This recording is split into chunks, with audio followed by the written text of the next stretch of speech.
ಒಂದು ಚಿಕ್ಕ ಕಪ್ಪಲ್ಲಿ 1 ಕಪ್ಪಷ್ಟು ಕಡಲೆಬೇಳೆ, ಅರ್ಧ ಕಪ್ ಹೆಸರುಬೇಳೆ, ಚಕ್ಕೆ, ಲವಂಗ, ಏಲಕ್ಕಿ 5 ತೊಗೊಂಡಿದ್ದೀನಿ.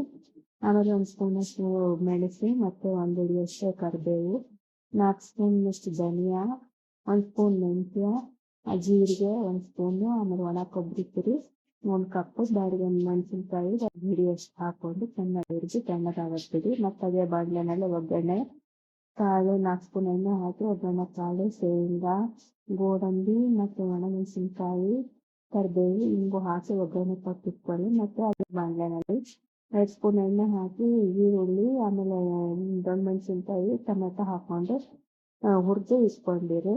ಇವಾಗ ಮಿಕ್ಸಿ ಜಾರಿಗೆ ಅದಕ್ಕೆ ಪೌಡ್ರ್ ಮಾಡಿಕೊಂಡು ಅದಕ್ಕೆ ಸ್ವಲ್ಪ ನೀರು ಹಾಕ್ಕೊಂಡು ಪೌಡ್ರ್ ಮಾಡಿಟ್ಕೊಳ್ಳಿ. ಆಮೇಲೆ ಇವಾಗ 1 ಕಪ್ ಗೋಧಿ ನುಚ್ಚು, ಆಮೇಲೆ 1 ಕಪ್ ಮಸೂರ್ ದಾಲು, ಆಮೇಲೆ 1/4 ಕಪ್ಪಷ್ಟು ಹೆಸರುಬೇಳೆ ಇದಿಷ್ಟು ಹಾಕಿ ಚೆನ್ನಾಗಿ ತೊಳ್ಕೊಂಡು ಒಂದು 5 ನಿಮಿಷ ನೆನೆಯಕ್ಕೆ ಬಿಡಿ. ನೆನೆದಾದ್ಮೇಲೆ ಹುಣಸೆಹಣ್ಣು ಒಂದು ನಿಂಬೆಹಣ್ಣು ಗಾತ್ರದಷ್ಟು ಹುಣಸೆಹಣ್ಣು ತೊಗೊಂಡು ಅದನ್ನ ನೆನೆಸಿಟ್ಕೊಳ್ಳಿ.